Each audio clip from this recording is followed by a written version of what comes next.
Good afternoon, everyone. As Leo shared, I am a unionist out of New York City, and I spend a lot of time speaking with other educators. But I also spend time with students. I am a global studies teacher. I teach one period a day in central Brooklyn. And so I have the opportunity to engage daily with 16 and 17-year-olds. And they are fascinating because, as Ariana said, they will share with you what they're experiencing, what their concerns are, what their fears are. And so when the Brock Turner incident happened at Stanford, and all of the Bill Cosby memes are being passed, and all of the R. Kelly conversation is going on, these conversations are also happening in schools. And young people are grappling with these issues, are trying to figure out how they fit in this whole situation. So we, as educators, started to think about our experiences that we had in middle and high school, as well as what students are experiencing now, thinking about how different their exposure is to popular culture, how accessible sexuality, especially rape and incest are to young people today.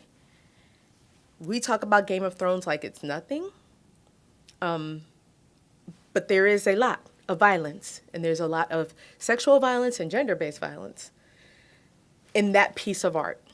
And our young people are consuming all of it without really assessing what that means for them and how that plays out and how that contributes to who they become as they transition from young adulthood to adulthood. And so we started to think about, well, what role can we play? And I'm sure, as many of you know, educators do feel pretty overwhelmed by the number of responsibilities we have to meet.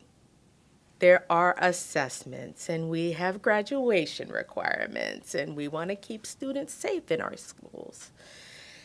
And so some people started to think about this being other people's work, right? Like, yeah, well, we need a health educator to deal with that, or their parents should be talking to them about that, or.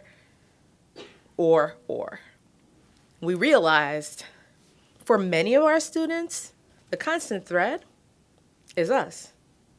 It's going to be the educator. I was really inspired by how Stephanie framed this conversation about institutional betrayal. That is what's happening to many of our students in our K-12 settings. It's institutional betrayal because we are not discussing with any honesty or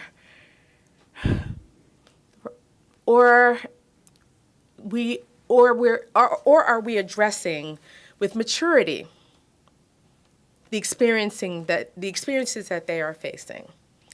And so a group of us started to talk about developmentally appropriate sexual consent education. And we talked about what it might mean for young people to learn how to speak with each other about relationships. What might that look like? How could we talk about what that looks like in the elementary school versus what that looks like in a high school? How could we get young men to think differently about what it means to be a man? And we've had some conversations, there have been lots of conversations about toxic masculinity that makes people feel uncomfortable as we are engaging in this shift. But we started to think about how this all intersects. How does this intersect when you're thinking about how to be as strong and powerful as you can possibly be, hearing music and watching TV shows that are talking about how you exert your power and strength by overpowering someone who's smaller than you, weaker than you, a different gender from you? And so we thought about how we could expand this conversation in thinking about consent education. And we know that this is just the tip of the iceberg. But we are very proud that we were able to move this at our convention among our AFT delegates.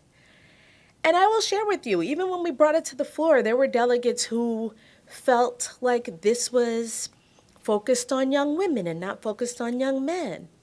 Young men are attacked too, right? And we said, oh, yes, that is true. But that's not what this is about. This is about empowering everybody, regardless of gender identity, regardless of your sexual preference, regardless of your race or your income. This is about how we empower our young people to think about how they can take ownership of their bodies and take ownership of the relationships that they decide to be involved in. I think about the videos that I've seen on Facebook of the students greeting their teacher, and they hit either a heart or a fist bump or a high five, and the teacher is there willing to accept whatever greeting they give. But the young person is saying, this is the way that I would like to greet you today. And that's not the same conversation that we're necessarily going to have with a high school student who may be starting to have conversations on the phone, to be involved in texts, and to think about Snapchat and Instagram. And so we wanted to think about not only how it could be taken on positively, but we also wanted to think about the negative implications of all of the exposure.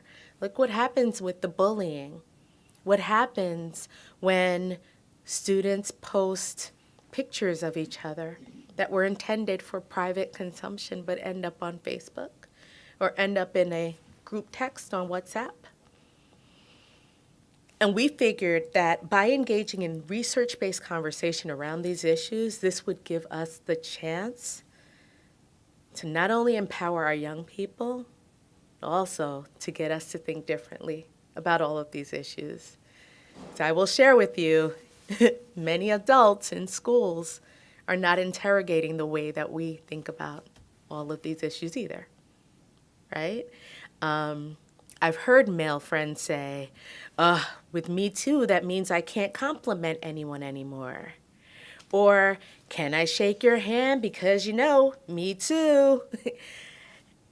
And after rolling our eyes, we say, that is not what this is about, friends. This is deeper than that. Let's be honest with each other. Let's be real with each other about what we know is happening in our society around consent, abuse, harassment.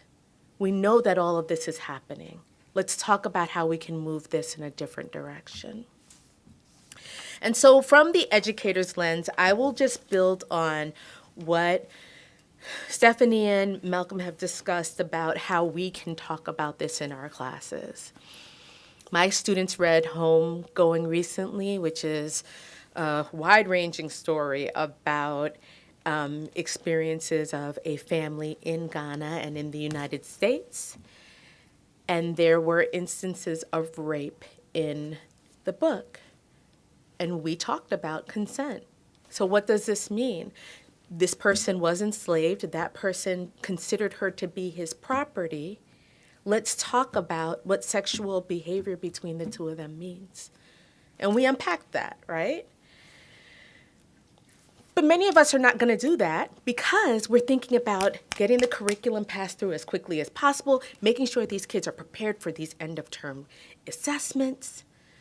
And we are thinking about how important it is for our students to get quality health education. I've included for you the New York City Task Force on Sexual Education as well as sexual health, as well as the 2019 Women's Justice Agenda that was passed by New York State. And both of these documents speak to the importance of ensuring that educators have the tools that we need to better connect with our students on all of these issues. In New York State, There is a requirement for an AIDS lesson every year, HIV and AIDS. There's also a requirement on the high school level, and that's where I teach, that a student must have 1 credit in high school in health.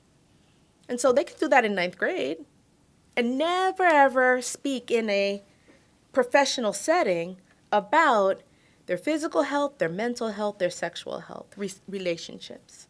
And so there's some conversation about the need for enhancing what health education should look like in the school setting.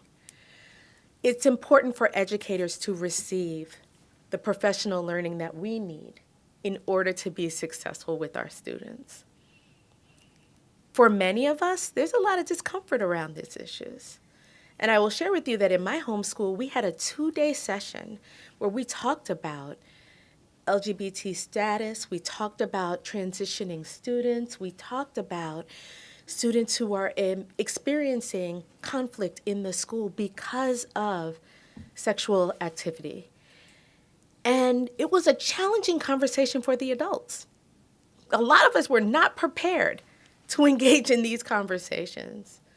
But having had those conversations, I do believe all of us have grown. All of us are stronger for it. All of us are better for it.